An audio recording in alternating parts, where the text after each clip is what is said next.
Esteemed viewers, thank you for tuning in to Somalia's premier #1 station for news and updates. Tonight, we have a lot in store for you, but first, let's take a look at the headlines. Somali armed chief replaced amid stalled war against Al-Shabaab. Somaliland's president embraces dialogue amid tension with Puntland state. Jubaland refutes claims of marginalizing Gedo region. NCC proposed deals discussion takes center stage. 3 Kenyan soldiers killed in 2 deadly Al-Shabaab attacks.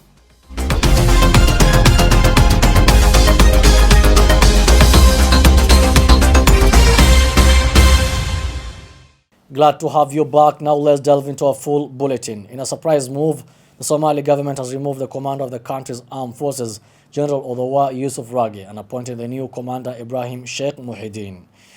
This decision was communicated through a statement issued by the Prime Minister's office, which cited the approval of the proposal by the Ministry of Defense for the appointment of the new commander.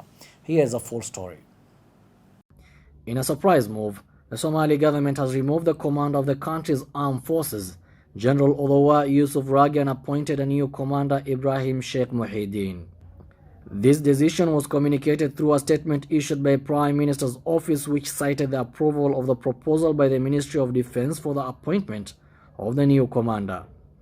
General Ibrahim Sheikh Muhyiddin brings a wealth of military experience to his new role, having previously served as the head of the Presidential Guard and the Presidential Guard Kofia Kasta during the previous term of office of the President Hassan Sheikh Mohamud.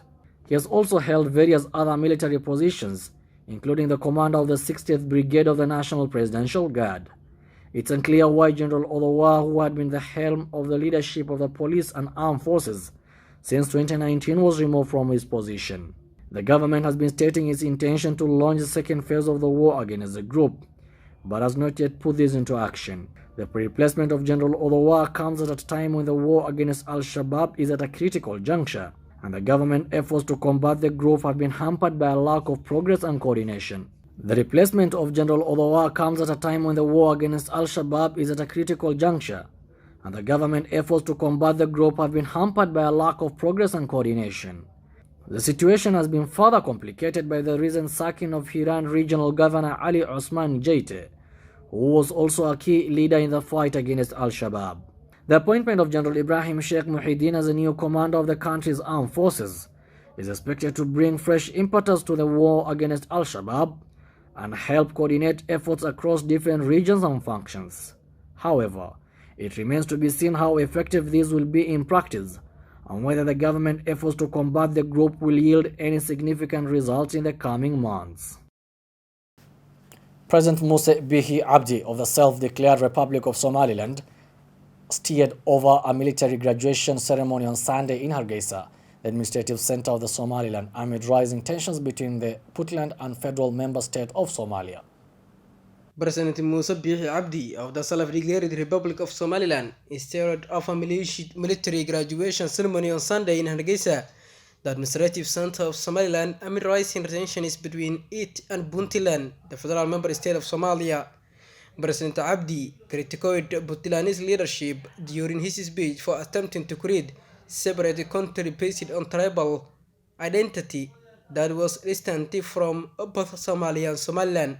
He also claimed that Saeed Abdullahi Deni, the president of Puntland, was attempting to resolve the state's internal wrangles by waging war against Dalsan, which Abdi regarded as futile approach. Nuh Ismail Thani, the military command of Somaliland, currently warned Puntland that Somaliland was ready to retaliate vehemently to any provocations in the Sol region. President Abdi emphasized the importance of dialogue in resolving the ongoing conflict despite the rising tensions and emphasized the preference for peace over violence. In addition to calling for an immediate ceasefire, open communication and peaceful dispute resolution, the Council also pleaded for more assistance for the United Nations Assistance Mission in Somalia. In light of these global concerns, the situation is still chaotic, with recently graduated cadets scheduled for deployment to the South region. They constitute only a small portion of large cohort that is presently undergoing training at various military colleges across the country. Jubaland government has dismissed claims by opposition groups in Gedo region that it is underrepresented while also rejecting recent appointments made by President Ahmed Madobe. The Jubilant government has dismissed claims by opposition groups in Gedo region that is underrepresented, while also rejecting recent appointments made by President Ahmed Madobe. At a cabinet meeting, Interior Minister Mohamed Ogle told journalists that Gedo region is adequately represented at both state and federal level. He stated that those who claim otherwise are allies of former President Mohamed Farmajo and are pursuing personal interest. The minister's comments came after an aircraft carrying newly appointed governor of Gedo region, Abdullahi Abdi Jama', was barred from landing in Gerbahari last week. President Madobe has faced criticism over his appointments in the region, with some opposition groups claiming they are not representatives of the region's diverse population. However, the Jubilant government has defended the appointments, stating they are made in accordance with the state's constitution in consultation with local leaders. Madobe appointed Osman Nur Haji Mualimu as a deputy in charge of politics and security, and Nasteh Ahmed as the governor of finance.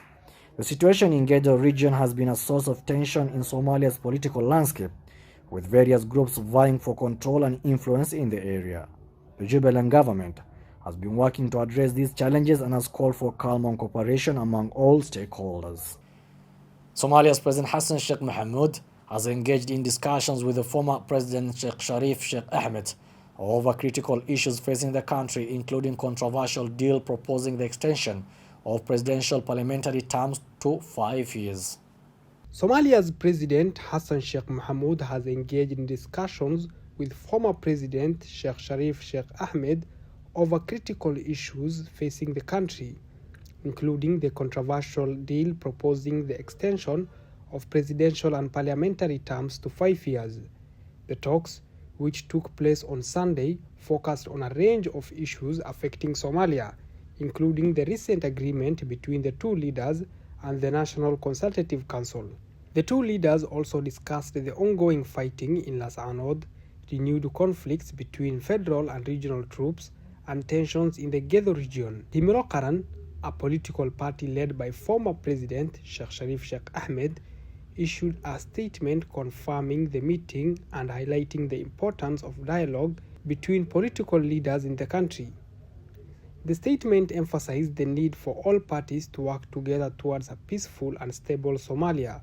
The proposed extension of presidential and parliamentary terms has been a contentious issue in Somalia, with critics arguing that it undermines the country's democratic process. The National Consultative Council, which includes the President of Somalia's federal states, recently agreed to extend the terms of the President and Parliament by 2 years, with the next election now scheduled for 2023 and 2024 respectively. The move has been met with opposition from political leaders and civil society groups who argue that it undermines the country's progress towards democracy and could lead to increased instability. The leaders have emphasized the importance of dialogue and the need for all parties to work together towards a peaceful and prosperous Somalia. Al-Shabaab fighters have launched 2 separate attacks in Lamu, resulting in the deaths of at least 3 Kenyan military soldiers and several injuries to the General Service Unit GSU. On Sunday morning, a GSU armored personal vehicle ran over an explosive device at Mima Faru in Lamu County, injuring several officers. Al-Shabaab fighters have launched 2 separate attacks in Lamu, resulting in the deaths of at least 3 Kenyan military soldiers and several injuries to General Service Unit GSU officers. On Sunday morning, a GSU armored personnel vehicle ran over an explosive device at Milima Wafaru in Lamu County, injuring several officers. The incident occurred between Pandanguo and Witu and is believed to have been a deliberate attack by Al-Shabaab militants. Lamu West Deputy Commissioner Gabriel Kioni provided additional details on the incident, stating that the terrorists emerged from the forest and attempted to attack the officers after the vehicle fell. An exchange of fire ensued, but no casualties have been reported thus far. Separately, 3 military soldiers were killed in an ambush by suspected Al-Shabaab fighters in the Pandanguo area. The soldiers were conducting regular operations along the border of the Boni forest when they were attacked. The attacks have raised concern about the ongoing threats posed by Al-Shabaab in the region. The group has been known to launch attacks in the area, including the 2015 attack on a military base in El Abde, Somalia, which resulted in the death of over 140 Kenyan soldiers. The government has vowed to take necessary measures to ensure the safety and security of its citizens and to bring those responsible for the attacks to justice. Lovely viewers, wherever you're tuned in from, that's all we had prepared for you tonight from our desk here in Mogadishu.